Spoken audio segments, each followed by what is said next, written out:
Hello everyone, my name is Alisé of knowthyselfandheal.com, and today is January 12th, 2023. So I wanted to make a video for you for Mars stationing direct, because Mars is stationed direct in Gemini today on January 12th of 2023.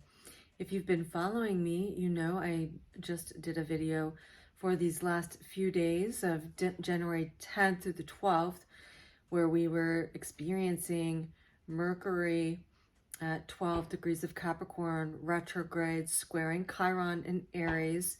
And this is significant because it is the lead up energy to Mars stationing direct.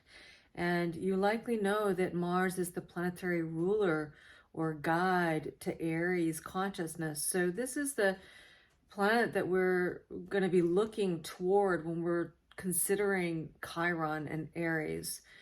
So you always want to be looking at wherever Chiron is, whatever sign. So then you're going to look at, well, what's the ruler of that sign? Because that is the planetary guide to that particular archetypal consciousness.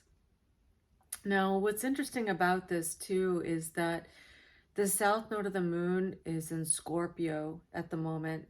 And so Mars is also in a co-rulership to Scorpio with Pluto. And so Mars does rule two different signs of the wheel of consciousness or the zodiac. And so because the south node of the moon is in Scorpio and Mars is the planetary ruler of that, this is a really important planet to be noticing at the moment, and noticing how it's aspecting our own chart, noticing this particular function in our own consciousness, right? And what is Mars? Mars is our masculine or yang energy. It's how we actually build momentum in our own evolutionary desires and purpose in our life. And so this is a yang energy as it rules Aries. Aries is a yang sign, but Mars, as it rules Scorpio, Scorpio is a yin sign. And so Mars acts on behalf of its other planetary ruler. I like to call Pluto the feminine aspect of Scorpio, whereas Mars is really the masculine aspect. But we do know that Scorpio is a yin sign. Yet again, you know, Mars does rule this yang sign of Aries. So really the way that I synthesize this is that Mars always acts on behalf of Scorpio, it does act on behalf of Scorpio, but it acts on behalf of Pluto, which is the yin consciousness of Scorpio. This is the this unconscious mind, the unconscious desires, and it is the planetary energy that has to do with our soul, and the reason why that our soul desires to incarnate. And Mars initiates new things through its yang form, right? Aries, right? So Mars initiates on behalf of this unconscious desire to evolve and to act on behalf of the soul's purpose for being in the body. And you can see this with the fact that Taurus and Scorpio sit on opposite points in the sky, and so therefore in our own charts and in the wheel of consciousness or the zodiac. And so they really work together. And Taurus is the first earth sign. It is the part of our consciousness that has to do with the sensual aspect of being or having a body, being in a body, right? Or we should say, you know, our body consciousness, right? And so Taurus has to do with our senses. And so, of course, that's, you know, all of the senses through the body. So touch and, you know, how things feel, our sense of hearing, our sense of sight, and of course, our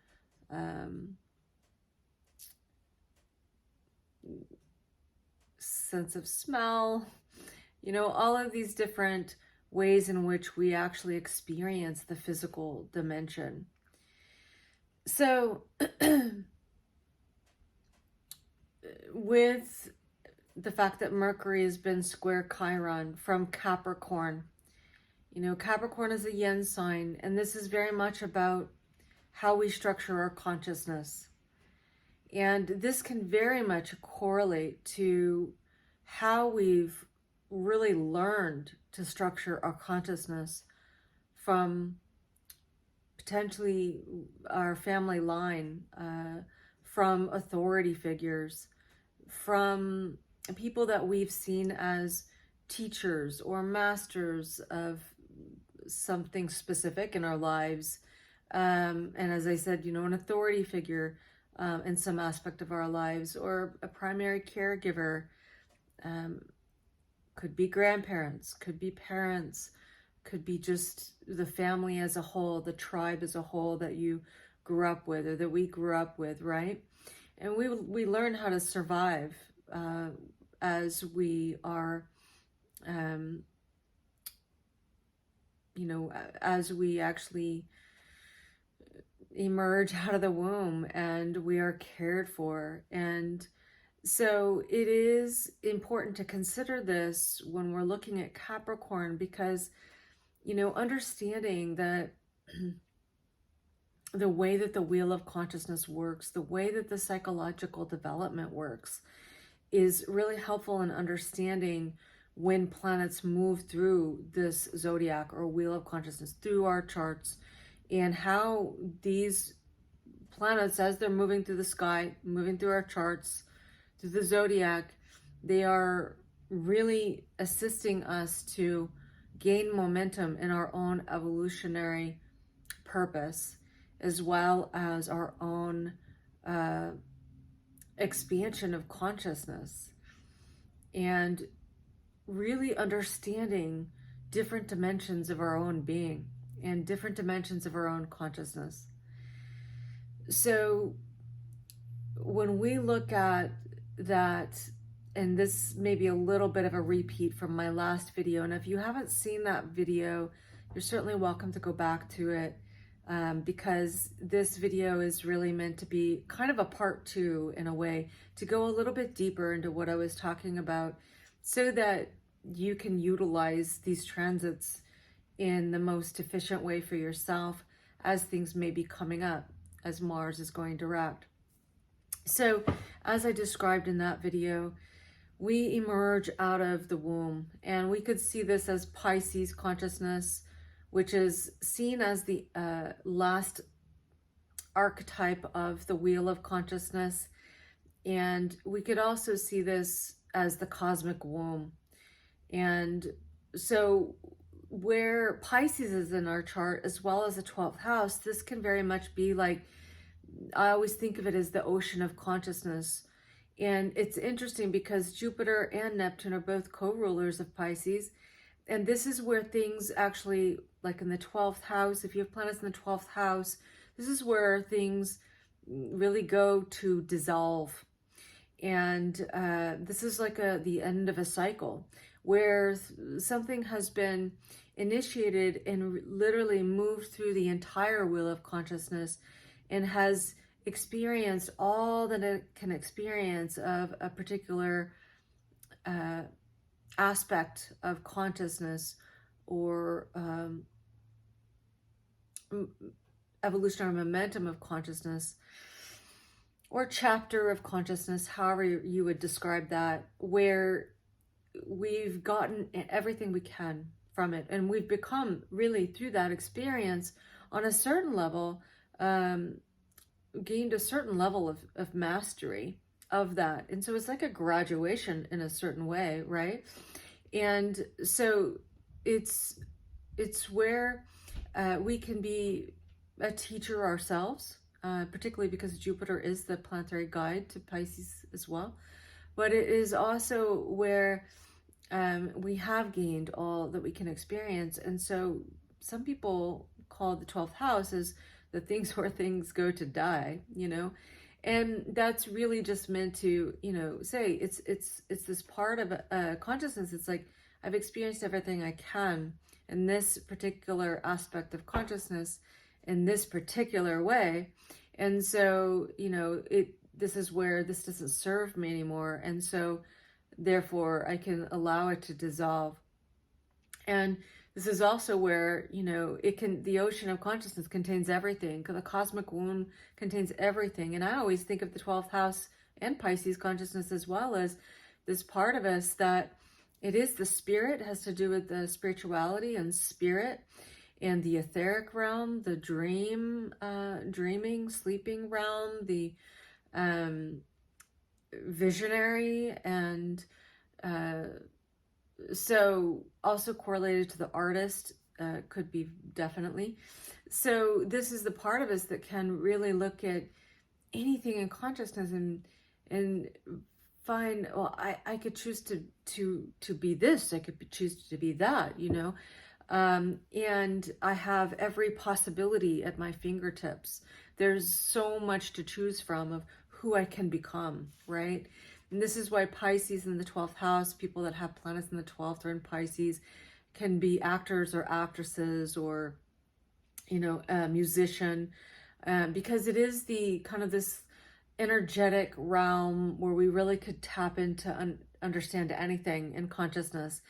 And so from this cosmic womb, you could also say even the mother's womb could be considered 12th house, right? We can even look at this as choosing, you know, our DNA, right? Like choosing from the DNA, the potential of DNA in our family line, and choosing what traits we're going to have and what it is that we're going to take on, even potentially belief systems from our family line, or aspects of consciousness from our family line that we then emerge from the womb, from the 12th house, from Pisces into Aries, and we exist. This is the I am, I exist, right? And this is ruled by Mars, as I said. And so this is like, okay, I've emerged out of the womb. I've made choices in regards to, I mean, they may be unconscious choices, because Pisces in the 12th house is very much about the collective unconscious. And so it's just kind of also has to do with the era of the collective that we're also finding ourselves in, and how we're going to be contributing to that on an individual level. And so we emerge out of the 12th house and we are like, I am, I exist, I am. And so I, you know, I act, I emerge out of the womb, and this is Mars, right? And I claim my identity. I am who I am, right? And then with Taurus, you know, that's when we take a step back and we're like, okay, I am who I am. I've emerged. I've now taken action in my own identity, and now I receive. I receive back from consciousness that which I projected out with my Mars energy, or my Mars masculine consciousness, my yang energy, right? And so Taurus is this yin energy ruled by Venus, and this is where we really relate to the senses of what it is we need. And, you know, this is about what it is we love, what it is we like. And this really does connect to Scorpio in the sense of this Plutonian component that I've been talking about, where there's this unconscious part of us that knows we're here for a particular evolutionary purpose, and that we've incarnated for a specific evolutionary purpose, not only for ourselves, but also for the family by which we even emerged into, right? And as well as how that's a contribution to the collective as well. So this is where, you know, we formed what it is we need, what it is we love, what it is we like. And that is very much correlated to our personal evolutionary purpose. And so this is why we can all have different values and different needs, different ways in which we sense things through the senses. And so, you know, this also goes to show we're really not meant to be the same, because we're all contributing a very specific evolutionary purpose to the collective whole. Now, then consciousness moves into Gemini. And so Gemini is where it's going back from this yin energy back into the yang energy and yang consciousness, this masculine consciousness where we go out and about and we go to learn out there. and so Gemini is where we learn about this and that and this or that, and you know, these opposing points of view or different ways of looking at one thing or another.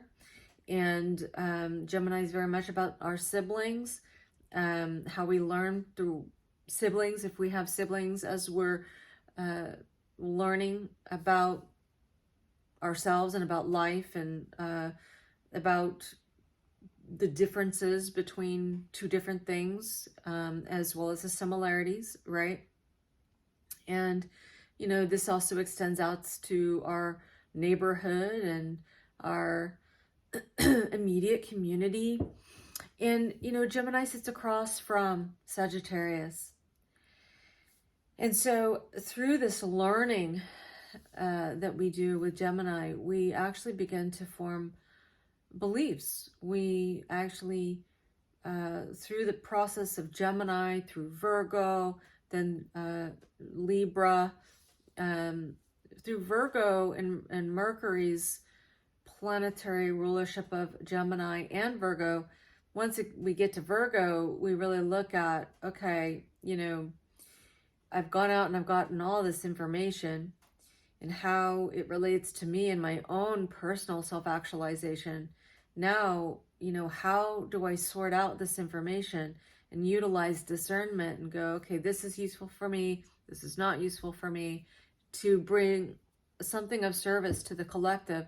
This is Virgo Pisces, and how Virgo and Pisces sit on opposite spokes of the wheel of consciousness, so they work together, right? Then we go out and we form relationships with Libra. We relate to each other, or we don't relate to each other. And so we, you know, this is the yang form of Venus. So Venus also rules Libra. And I am getting to a point, so I just want to explain this to you so that you can really fully get what I'm going to be saying about Mars going direct. So then, you know, with Libra, we look to see what relationships really resonate with our own needs, with our own values. What relationships are going to be a resource to our own evolutionary purpose, which ones are not, you know. And so then once we get to Scorpio, it's like, okay, you know, we've had all this experience, and now, you know, we're experiencing what we've experienced, what works for us, what doesn't work for us. And we have these, you know, what with Scorpio I like to call automatic defaults, automatic pilot, because Taurus and Scorpio are fixed. It's a fixed energy. They're fixed energies. It's fixed consciousness. So once we figure out what happens, once we figure out with Taurus what we need, what we value, what we love, that's going to serve our evolutionary purpose, then, you know, that becomes fixed. This is also about survival, Taurus and Scorpio. Taurus being the first earth sign. So what do we need to survive? What do we need to thrive, right? And so with Scorpio in this development of consciousness, this is the part of us that is, you know, really, it doesn't change easily, because it's the automatic default. It's the automatic settings. It's like, okay, now we know, you know, this works, I survive, or I receive that which I need. And so therefore, I'm going to put this as a just automatic, this is serving me, this is actually how I'm going to survive and what I perceive as thriving, right? Then we get into Sag.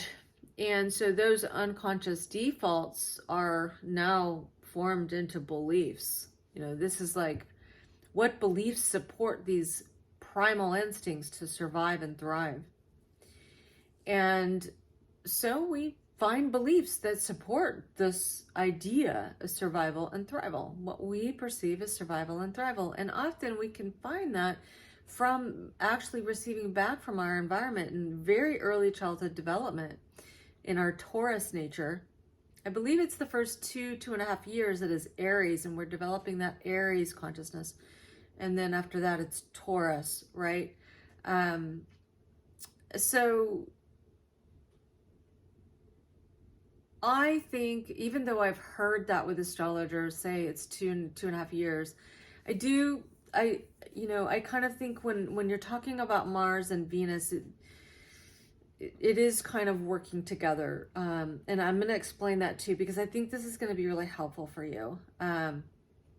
But I think that ultimately, when astrologers say that first 2 years is Aries, and it's this infancy, and then it's Taurus and the development of Taurus consciousness with Venus, I think that once, it's not that Venus isn't already there in our charts, because it is, right? We have a natal chart that of like ultimately this blueprint, this snapshot of consciousness of when we were born, and that is literally embedded into our cellular nature. And so we already have a Venus somewhere in our own consciousness, right? That's established. It's just that it becomes more evolved, right? As we psychologically develop. And so, as an infant, it's like you need something, or you sense something, and like you do your Mars, you like go out and try to get it, right? Like whether that's through crying or whatever however it is that you got what you needed, right? So anyways, so when we get to Sagittarius, we've really finding that we have beliefs around, ultimately, we take on beliefs that support our consciousness. And this is the lead up, is that then Sagittarius moves into Capricorn, right? And so this is where Capricorn, it is a yin sign, it is the last earth sign, and this is where really it's about our security and our safety. It's about having a container so that we can actually feel safe to expand our consciousness. We all need that. And so our beliefs are really then kind of further established with this sense of security. And so this is an important point, because Mercury is retrograde in Capricorn. It's been squaring Chiron and Aries. Remember, Aries is the emergence of the identity, and as well as the desires of the soul, right? And so Capricorn provides this container that has been formed from the beliefs that we've experienced through this development of consciousness. And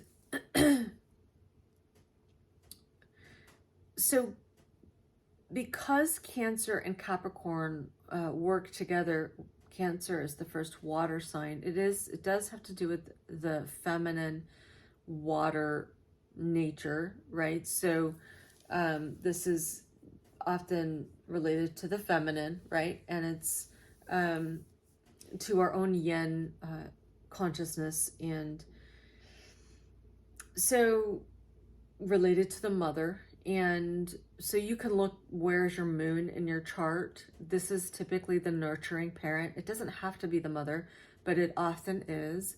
It can also be the father as well. And so with Capricorn ruled by Saturn can also show the parents, right? Or can be the grandparents as well, where again, it could be the mother, it could be the father. It's definitely the parent that would be setting the boundaries, setting the kind of the rules of the house, you know, setting the structure. And we don't have to say rules, but it could just be the structure, right, of how we operate, so that we have this routine, we have this container that supports our security and our sense of safety. And, you know, I want to just check something out because I wrote some notes, and I want to make sure that I give you all of these important points about Capricorn. So also, you know, like it is associated with integrity, and you can imagine, like, what is it that builds integrity in a home, right? In your upbringing or in your container. And integrity just means able to stand, you know, and strong in oneself, right? And very firm and clear, like, boundaries. And it's integrous. It's very clear, very concise on a certain level, very, like, I know where my parameters are, and I'm funneling my consciousness in that way. And this is Capricorn.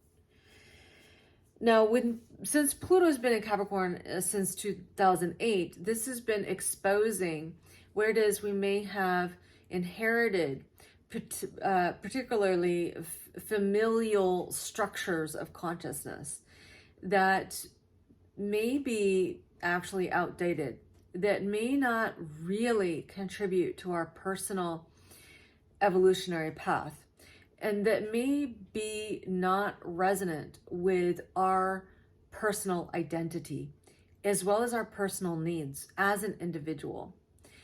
And that is part of the evolution of the family line, is to be the individual within the family line.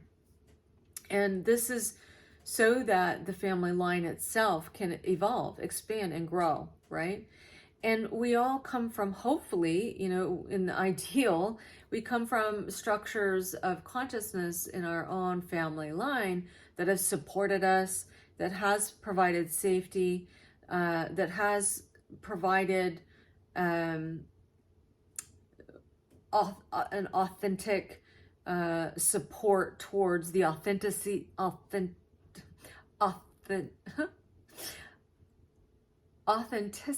of each individual. Okay. And since Pluto's been going through Capricorn, this may have been exposing where we may need to actually look at that, wow, I'm actually starting to fall out of integrity with my own identity because I've taken on these structures of consciousness that are not mine. I've taken on belief systems that are really not mine. They were my family's, or they were my authority figures' belief systems, or they were, you know, what I thought was true for me because it was true for someone else that I found to be a teacher, a master of some sort, or authority figure, or a parent, or grandparent, whatever it is, where, you know, they were the mature adult. That could be Capricorn as well, where now I'm finding that actually this doesn't really work for who I am, you know, in my discovery of who I am currently. Like, maybe that supported me in the past, but now it's actually not supporting me. And so Pluto has been exposing that since 2008. It's been exposing where it is our relationships may not resonate anymore because our belief systems and our security that was built from our belief systems is actually not resonant with us anymore. Therefore, relationships aren't resonant for us anymore. Therefore, we may have experienced power struggles in relationships, or areas where we feel like, you know, we've experienced, we're betraying our own identity or ourselves by staying in relationships, or maybe even vice versa, where, you know, people have left us and we feel betrayed in some way, or it's just been exposed that, you know, this is a relationship that's not resonant anymore and I have to move on, or others have had to move on, right? Or we've had to really do some hard work with speaking about what it is that is powerful for us, even though it may be different in regards to others. And there could have been power struggles in regards to that, or manipulations or betrayals, all kinds of things that cannot come up with Plutonian consciousness, where fears come up, right? Because Pluto has to do with these unconscious default settings and automatic pilots. So when things begin to transform or begin to shift in our world, sometimes that can bring up unconscious fears, because we fear something that's unknown. We don't know who we are without this relationship or without this type of relating.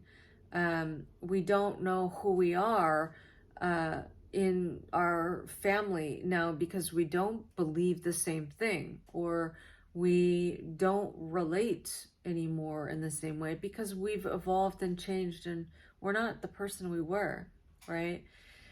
And so if we've been doing the work, this may not have been easy work, but it actually has been really helpful to harness our own true power, because our true power is being in alignment with our authenticity, with the integrity of our own soul, desire, and evolutionary purpose, not only for ourselves, but for all those around us. And even when those around us may not understand, even when we don't understand, right? And so Pluto can expose where we may grip onto the way things were, to the way we were, to the way in which we even related to ourselves before we realized, in this bubbled up from the unconscious, that something's not working, or we've had the rug pulled out from under us in our world, where we suddenly do not have something in our lives that we've had that we really based our identity upon. Okay, now Pluto is actually really coming into a culmination in Capricorn. It's going to go into Aquarius in March of 2023, and it will retrograde back into Capricorn a handful of times. So this is just the beginning. But what's happening now with this Mars direct is really important. So I wanted to come on here and tell you about it, so that you can really look at what's going on in your world and how can you be handling this in a way that is to your utmost benefit and moving forward. So as I said, Mercury retrograde in Capricorn can be having us go into our higher mind. And this is always going to happen with Mercury retrograde. We can be rewiring the synapses of our brain during Mercury retrograde. We can be really realizing that we've been holding on to beliefs, or the way in which we believed our structure of reality has been, is actually really not what we thought it was. And that we are also have been seeing, especially with Mars and Gemini for so long, that since August, by the way. So Mars went into Gemini on August 21st of 2022. So you can look to see what's been going on for you. But since then, we've been likely exploring these different ways in which we've been perceiving things, and the way in which we act on our perceptions and thoughts, and as well as beliefs. And so now Mercury retrograde square Chiron can really bring the pressure of, am I really in alignment with what my desires are currently, who I am now, how I relate to myself now, and my own identity? And do I relate to my identity and who I am now, and the structures of my own consciousness, as well as the structures of my outer reality? And is this really working for me? Is it truly working for me? And if it's not, am I willing to face the unknown and actually be really cultivating self-trust in myself and my own identity? Because the North Node of the Moon is in Taurus, and this is about self-trust, absolutely knowing you are absolutely backed by your own soul. And as you are actually honoring your own soul, what is absolutely authentic within your own heart, that you know you will be supported. You may not know how you're going to be supported, but you will. And so this Mars in Gemini for so long and through this retrograde can have been having us really looking at our thoughts, perceptions, beliefs, and how is it that that is either moving forward with the momentum towards our self-trust and what we truly value and love, or are we acting on behalf of beliefs that really are holding us back, that really are bullshit beliefs that we took on. I say bullshit beliefs because we could have been taking on beliefs based on other people's fears and also based on our own fear. And this is the thing about fear, is that fear is the flip side of power. And so we can recognize that if we're fearing something, we're actually only fearing our own power, because there is nothing out there that isn't a reflection of us, because we are projecting our own consciousness and we are receiving consciousness back. Going back to this Mars and Venus, when we emerge out of the womb, 12th house, into Aries, first house, this is like we're projecting our consciousness, Mars, Yang. And then we're like, okay, so when I project my consciousness, what do I get back, right? And this is how we can make adjustments, right? And so we learn and we build momentum. And this is the Saturn component. This is where with Mars, we build momentum, right? And then we literally establish things in our own consciousness. We structure it based on that. Now, you know, again, remembering that we could have been taking on any of the Plutonian energy of our own upbringing. And so we could have learned that to survive, we fear this, we fear that, or, you know, we think this, we perceive this, we then believe that, right?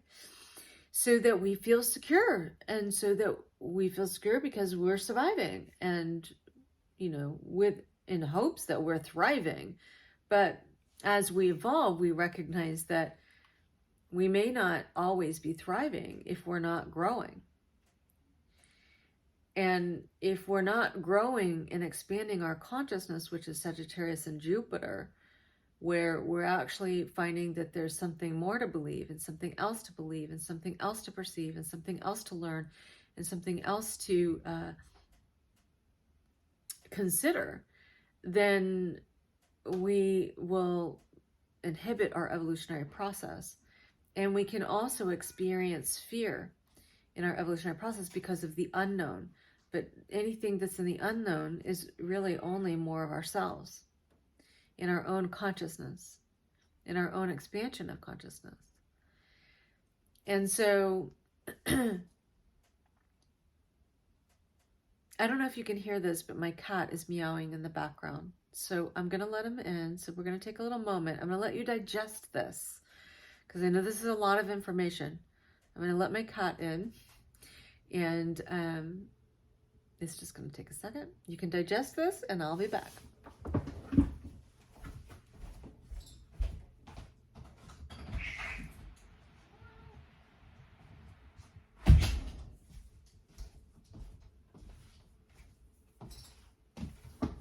Okay, so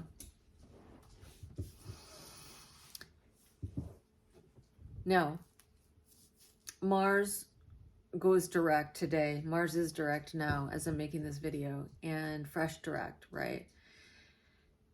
And this, you know, has been therefore really exploring our own relationship to thoughts, ideas, perceptions, and beliefs.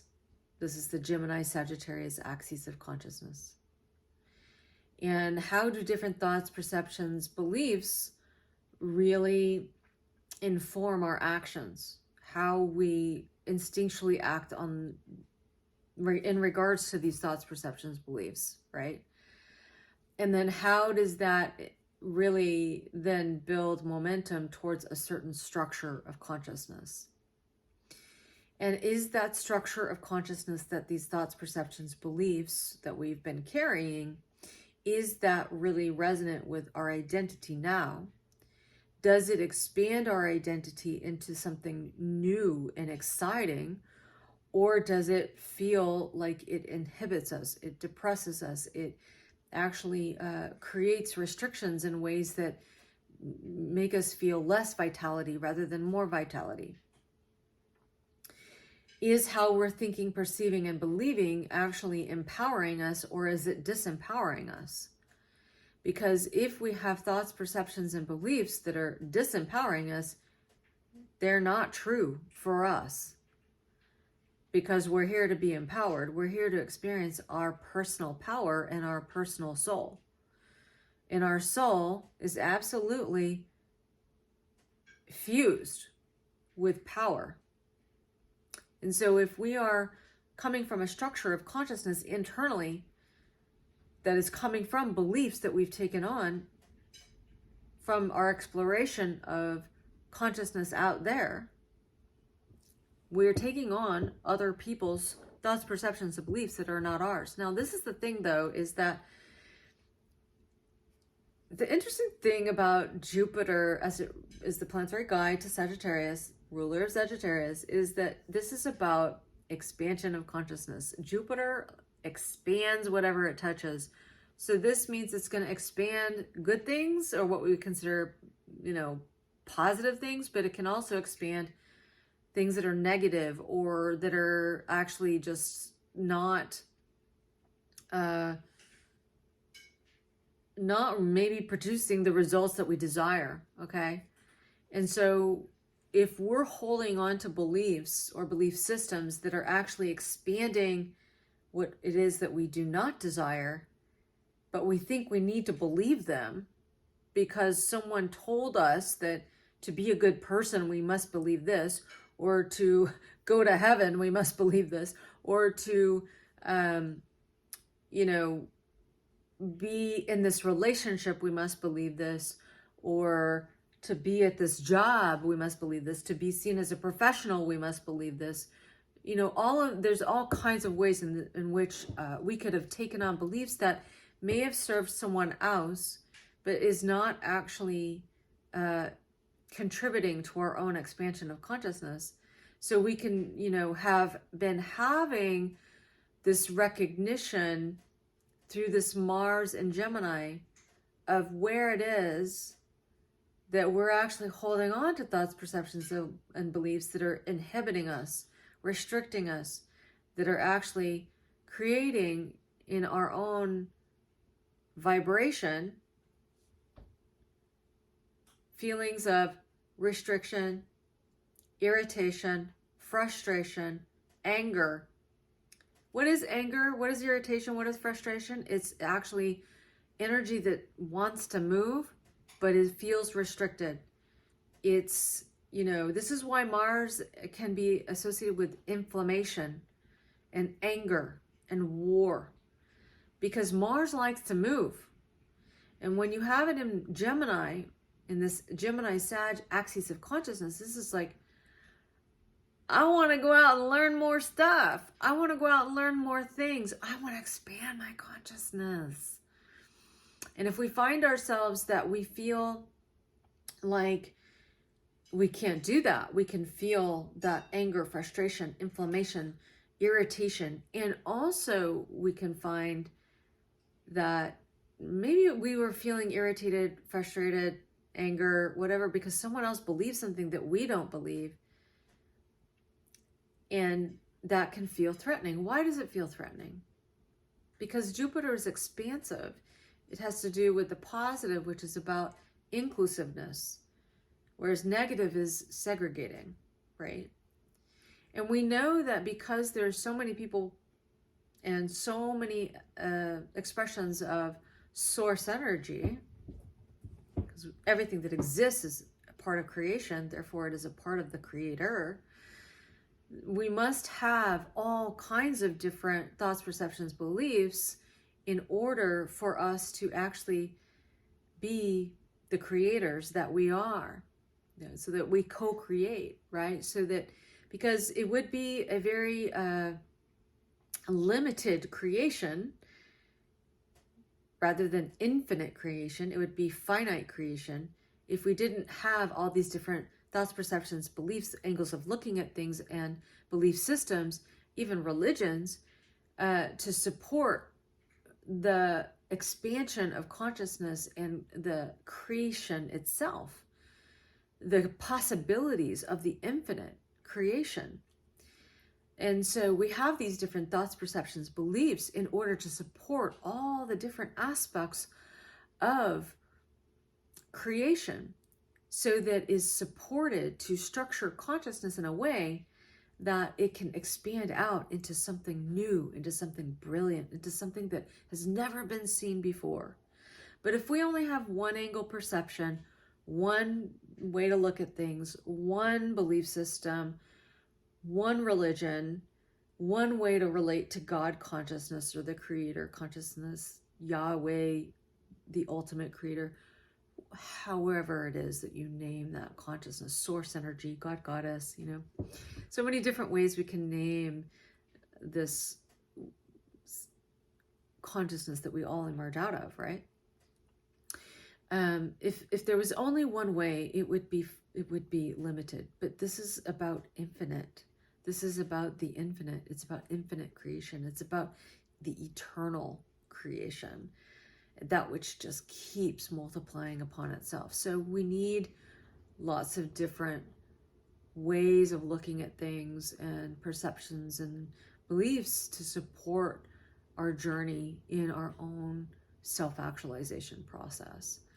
And so as Mars has been in Gemini, if there has been any irritation, frustration, anger, whether coming toward us or us toward others, for being different, in our thoughts, perceptions, beliefs, then we can really look at, wow, what is it that I'm believing that would actually have me experience fear? Because when we're experiencing fear, we get angry, we get irritated, we get triggered, okay?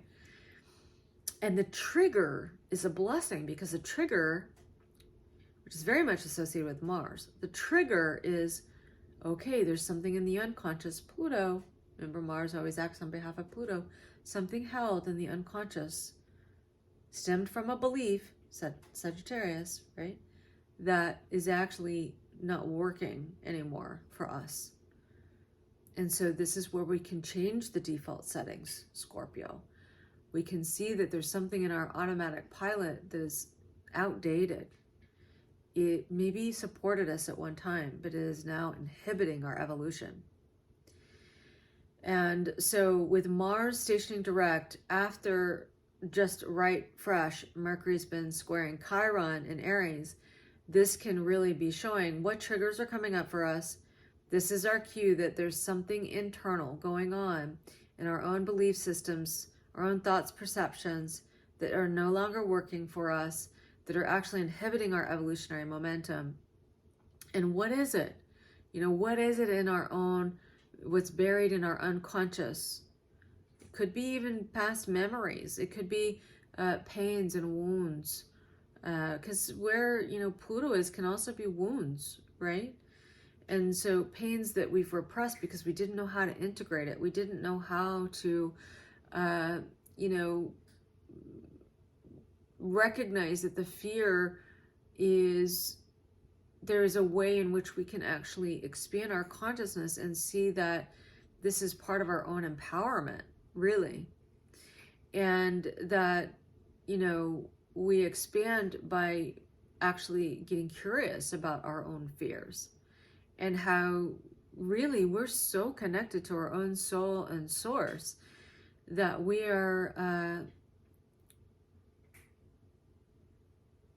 are also eternal beings that is only transforming through our journey of consciousness, our adventure in consciousness, as I like to call it. And so there's been some interesting pieces of this Mars in Gemini that I had discovered just recently that I find to be profound. And I really want to share it with you because I think that it could have us be contemplating this as we, are recognizing that the nodes of the moon are in Taurus and Scorpio. We're doing the work in regards to updating our own values, our own self-love, our own heart chakras, our own connection to our own evolutionary momentum, our own soul, our own Mars, our own Venus, right? Our own yang energy, our own yin energy, in regards to the masculine and the feminine. And remembering that the nodes of the moon will move into Aries and Libra in July of 2023, where then we're really going to be exploring balancing the masculine and the feminine. One of my mentors has been talking about that when we actually balance the masculine and the feminine, we will be in this equilibrium, not only in relationship to how we relate to anything and everything in the outside world, but how we relate to ourselves. And as we're able to actually establish this equality and equilibrium, then we will actually experience optimum health, optimum vitality in our own being, because we're actually experiencing optimum evolutionary momentum with our own masculine and feminine energies. They're in balance. When we're in balance, we're in health and vitality. So something to consider, and we'll get the opportunities to actually really work on that as the nodes move into Aries and Libra. But this work that we're doing right now with the nodes of the moon in Taurus and Scorpio is all about this, our relationship to ourself and our own power. And so this Mars in Gemini, and what Venus has been doing as Mars has been in Gemini, and what Pluto is about to do by going into Aquarius, which will be a 20-year transit. This is all really incredible assistance in energy as we harness it to really develop pristine integrity in our own masculine and feminine energy, our own masculine and feminine consciousness. So Mars ingressed into Gemini on August 21st of 2022. I'm sorry. Let me say that again. Mars ingressed into Gemini August 21st of 2022. I was saying that correctly. And Venus on the day that Mars ingressed into Gemini. And when I say ingress, it just means entered that part of the sky, entered that part of our consciousness, entered that part of our chart, right? Venus was at 11 degrees of Leo. Okay, so that's opposite Aquarius. Leo and Aquarius. Whenever we're talking about Leo, we're talking about Aquarius, because anytime planets are in either one of those signs, they're activating the whole axis of consciousness, this whole part of our consciousness. And what is Leo? It's our self-actualization of that which we love. It's a fixed energy, just like Taurus and Scorpio. So it's part of the fixed Grand Cross, and as well as Aquarius, right? And so Mars enters Gemini, an air sign, August 21st, 2022. Venus is at 11 degrees of Leo. Okay, cool, right? Venus is in Leo. This is about our self-actualization of our own values. Venus rules Taurus, the north node of the moon. It squares Leo. There's pressure. What is it we value? What is it that we love, that we want to self-actualize? What kind of quality of light are we contributing, Leo? And then Mars goes retrograde in Gemini at 25 degrees of Gemini on October 30th of 2022. This is right in between eclipse season. It's in eclipse season, in between eclipses.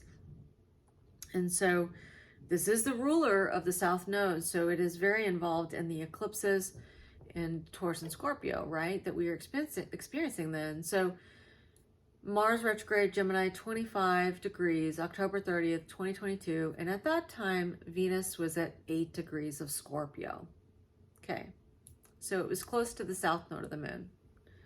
It was in the sign of the South Node of the Moon. Okay, now, today, as I'm doing this video, January 12th, Mars goes direct, 8 degrees of Gemini, and Venus is at 11 degrees of Aquarius. That's really interesting. So it's exactly opposite of where, so Venus, and remember, Venus is the feminine, it is the lover of Mars, right? So Mars and Venus are the lovers within ourselves, the masculine and the feminine within ourselves, right? So they're the internal lovers. And we can also see, you know, often it's, you know, called the lovers because you've got the male and the female, or the masculine and the feminine that intertwine, that actually create in the world, right? And this really doesn't have to do with gender. It just has to do with the fact that we all have yang energy. We all have yin energy. And through those energies, we actually literally create with our consciousness. And with our sexuality, with our Kundalini energy. And Taurus and Scorpio is very much about Kundalini energy as well. And I will say, I really believe that Aquarius is very much about Kundalini energy as well, because of Uranus, and how Uranus can actually activate the Kundalini energy, this creative life force energy. And when we get Uranus transits, we can have our Kundalini activated, so heightened creativity can come through with our Kundalini energy. We know, you know, with the lovers, I mean, we can literally create babies, right? And so this is pretty poignant. But, you know, we can also create other things in the world. It doesn't have to be babies, but it can be other things. It can be businesses. It can be evolutionary momentum. It can be, you know, a work of art of any kind, right? We all have it. We're all creators. And so it's fascinating to me that when Mars ingressed in August in Gemini, Venus was at 11 degrees of Leo. And then when Mars goes direct today, January 12th, Venus is at 11 degrees Aquarius, this opposite side of our chart. So where is 11 degrees of Leo for you? Where is 11 degrees of Aquarius? Because Venus is activating that through this Mars ingress into Gemini, and Mars going direct today, January 12th. How is it that these thoughts, perceptions, ideas, beliefs are actually literally creating, informing your creation, what you're creating with your own masculine and feminine energy? And how this really shapes your identity, Mars, Aries, and how that's related to your own power and empowerment, Scorpio, Pluto.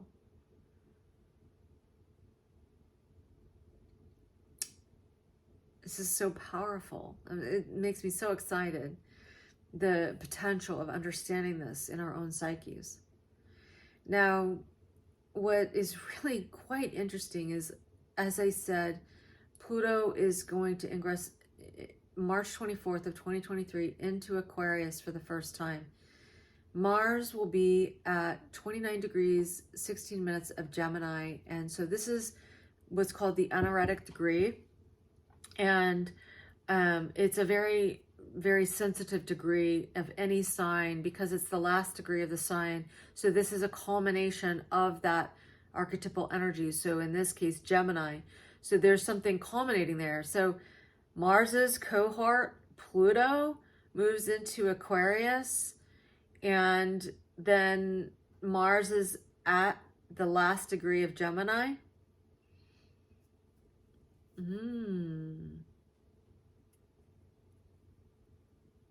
This is interesting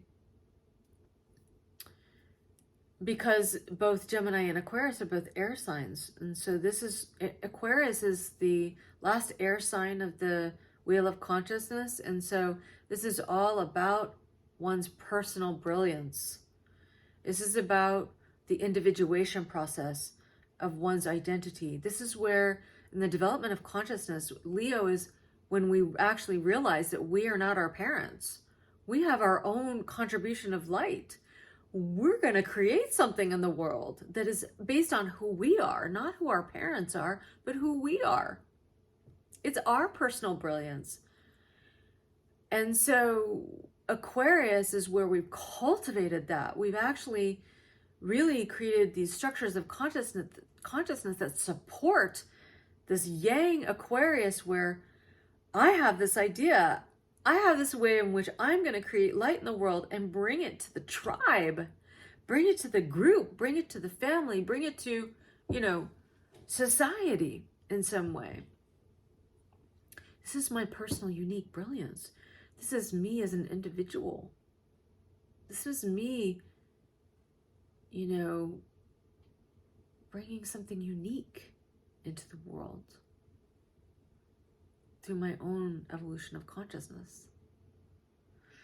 And so with Mars at the last degree of Gemini, acting on behalf of Pluto moving into Aquarius. Pluto moving into Aquarius is a 20-year transit. We're going to experience it,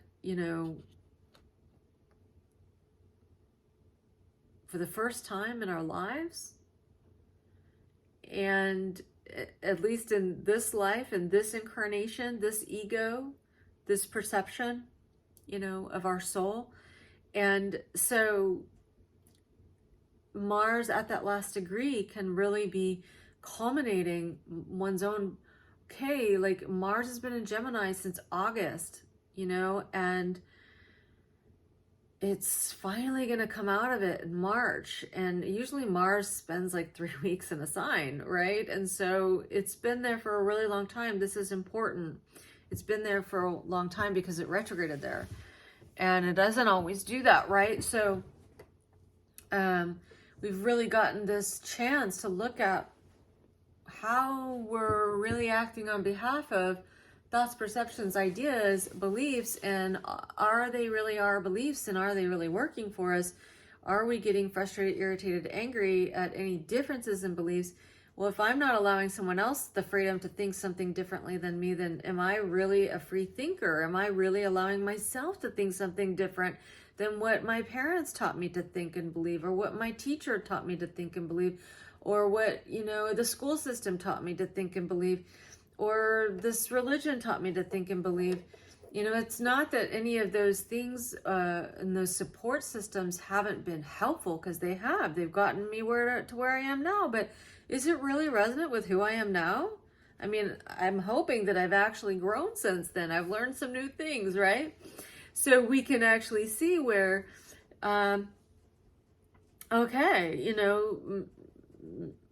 what am I holding on to here where I may have been triggered, where it's actually this part of my consciousness that actually thinks that if I don't think, believe, or perceive this, that it's tapping into my primal instincts to survive and thrive, because somehow my brain synapses correlated this with survival and thrival, because it did support me in the past. These people taught me how to survive.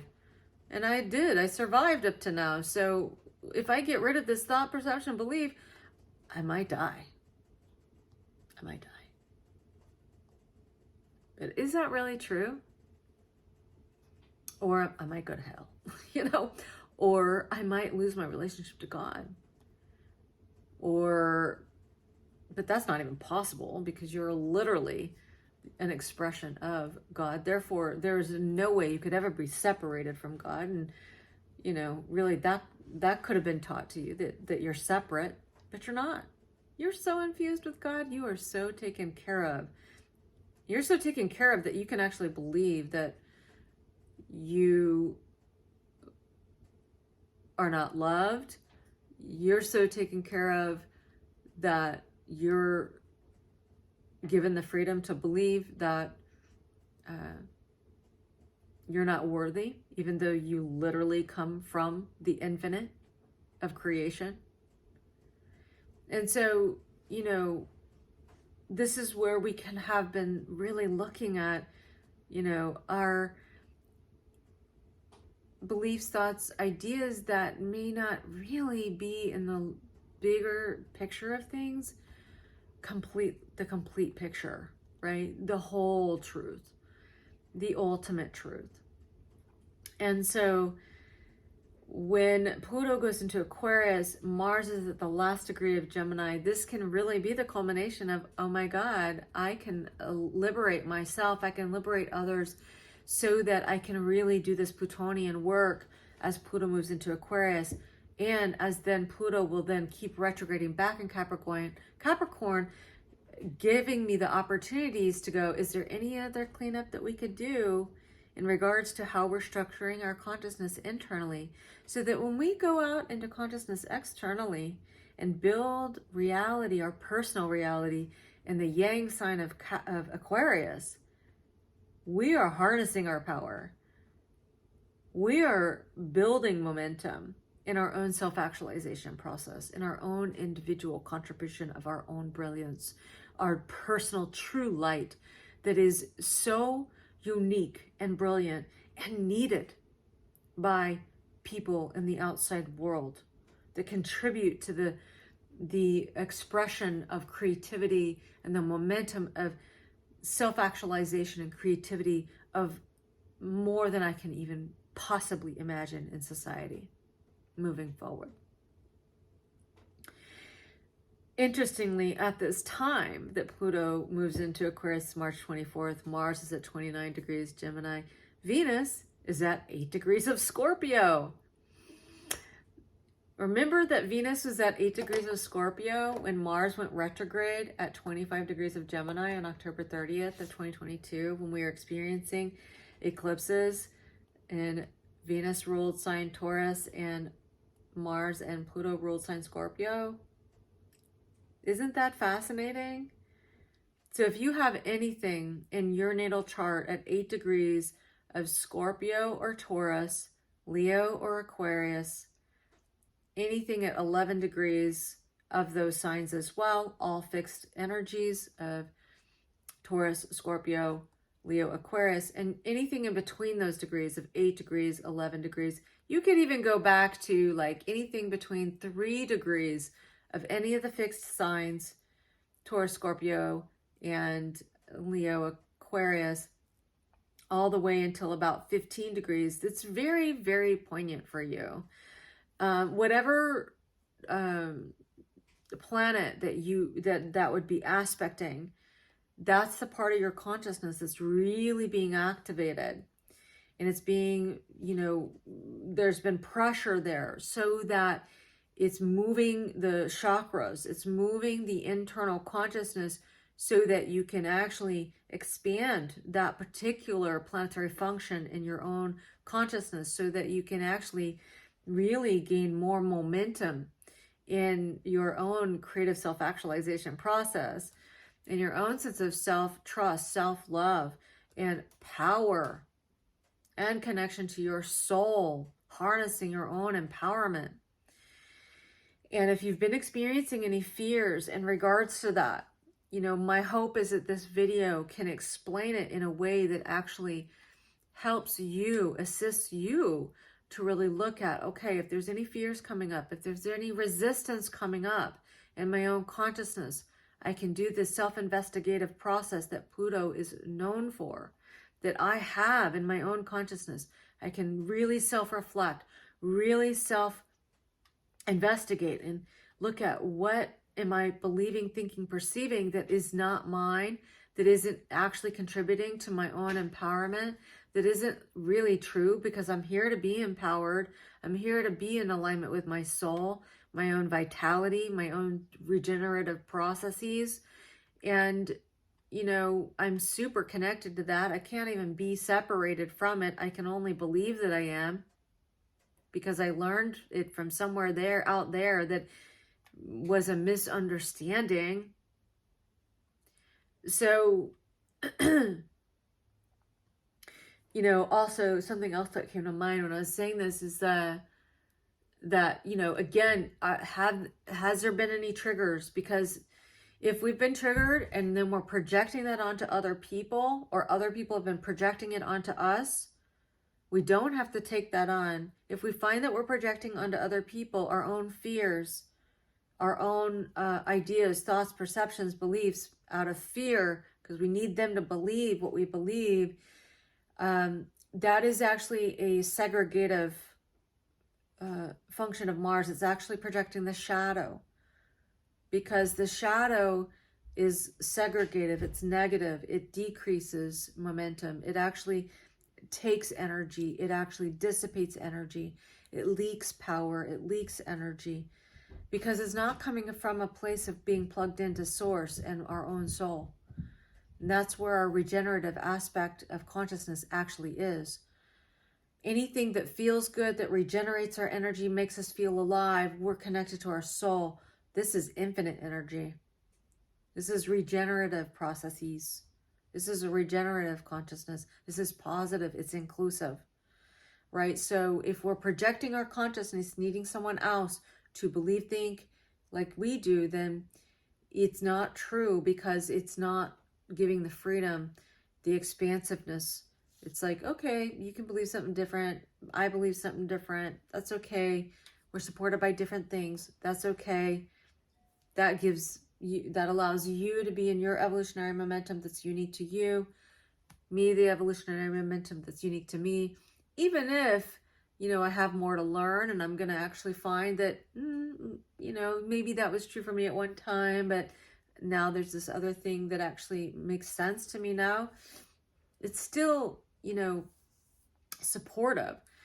And so, we can recognize that if we're projecting our fear, this is coming from something in our shadow where we're actually feeling fear. We're fearing the unknown, but we can only experience our own consciousness.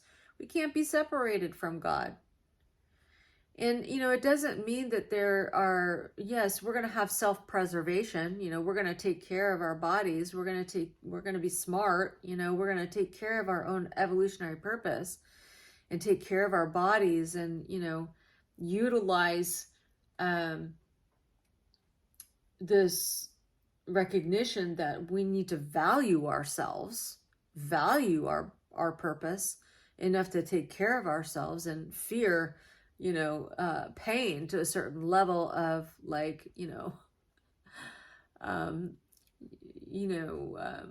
healthy self-preservation. But we know that it can go too far too, where we can't be locked in our house for the rest of our lives because we're afraid if we go outside, we might experience something that is painful, right? So we know there's reason with this, okay? And you can determine that and discern that for yourself. And we all need to determine and discern that for ourselves, right? So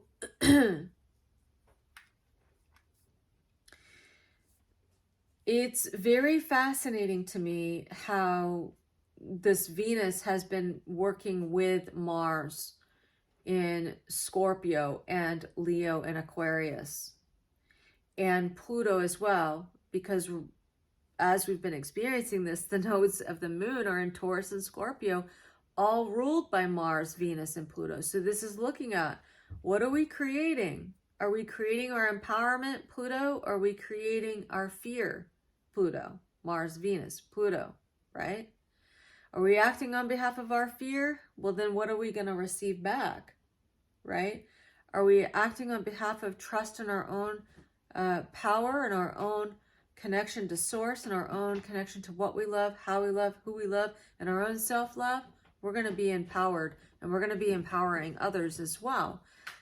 Doesn't mean we're going to resonate with everyone, but it does mean that, we're going to actually trust ourselves and recognize that those we resonate with, this is someone that can actually help us to evolve and grow and expand our consciousness, and vice versa. Those that we don't resonate with, or that don't resonate with us, that's okay. We can allow those relationships to fall away, Scorpio, because you know, we don't resonate. We're not going to actually regenerate energy between each other. We don't need to leak our Mars energy by arguing with each other or fighting with each other. You know, at some point it's like, it just doesn't resonate. We can let this relationship fall away and honor it for what it was, or honor it for what it is as a reference point, and move on to what does resonate. And also, you know, we might find that we've deepened relationships with the Scorpio South Node. We've actually faced some of the fears of the relationship, or some of any energy that we may have gotten stuck in routines and ways of perceiving each other, or related with each other, that because based on our own relationship with ourselves, that actually didn't contribute to the regeneration of the relationship. And we found that we could actually move through those things, and we actually have gone deeper. We've merged more. We've gotten closer. We've gotten more intimate. And that's where we know we're actually deepening in our own evolutionary process, as well as the evolutionary process of the other person. So we could have had relationships be falling away. We could have been having new relationships come in that are more resonant, or deepening relationships that become more resonant to our own personal identity now and our evolutionary path together now, right? But as Pluto moves into Aquarius and the nodes of the moon move into Libra and Aries in July, we can be having more of this process happening. But right now, we really have to look at our own personal values, our own personal self-trust, updating that as Uranus is in Taurus, and making sure that if we're experiencing fear, if we're experiencing abuses of power, if we're experiencing ourselves manipulating others, or manipulating other people by taking from them in some way, shape, or form, whether it's their ideas or their thoughts or their creativity, or their I don't know, like their power in some way, then we are needing to look at what is it that we're not actually cultivating within our own self, within our own heart, because we're trying to take that from another, right? And what about our own evolutionary momentum? Are we not really in alignment with our own evolutionary momentum? Because if we're in alignment with our own evolutionary momentum, we don't need to control anyone else. And we know that we can't control anyone else.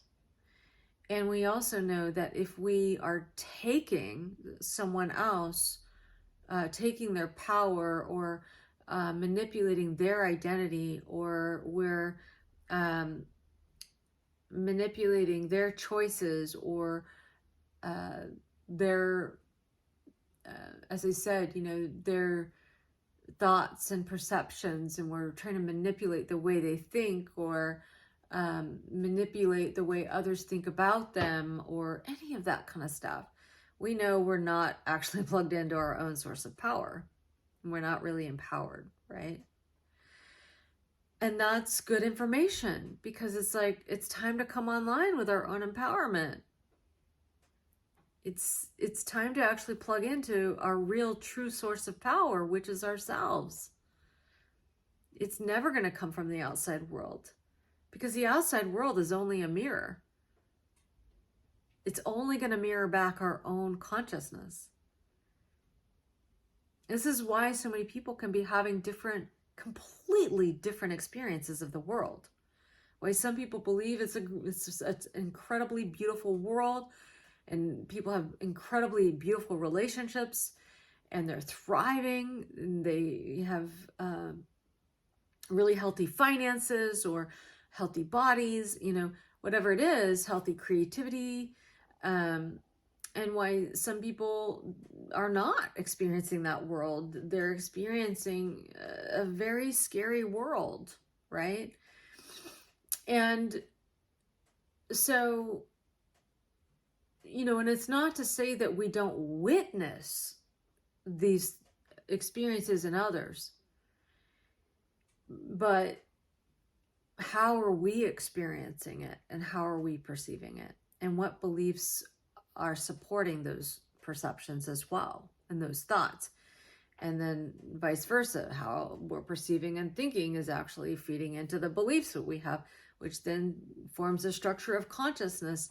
And then we funnel our consciousness in that direction. And so then we actually build our reality based on that, right? So I know this has been a long video, so I'm going to go ahead and wrap it up. But I hope this has been helpful for you in really looking at what could have been coming up with Mars direct, with Mars in Gemini, with Mars retrograde since August of 2022. And how Mars will experience a shadow period, right? Which is a integration point of the retrograde. And, you know, I didn't write that down. I'm sure I've said it in other videos. I've already forgotten what the integration point is. I think it might be through March 12th, but I am going to look that up for you, okay? So let's see.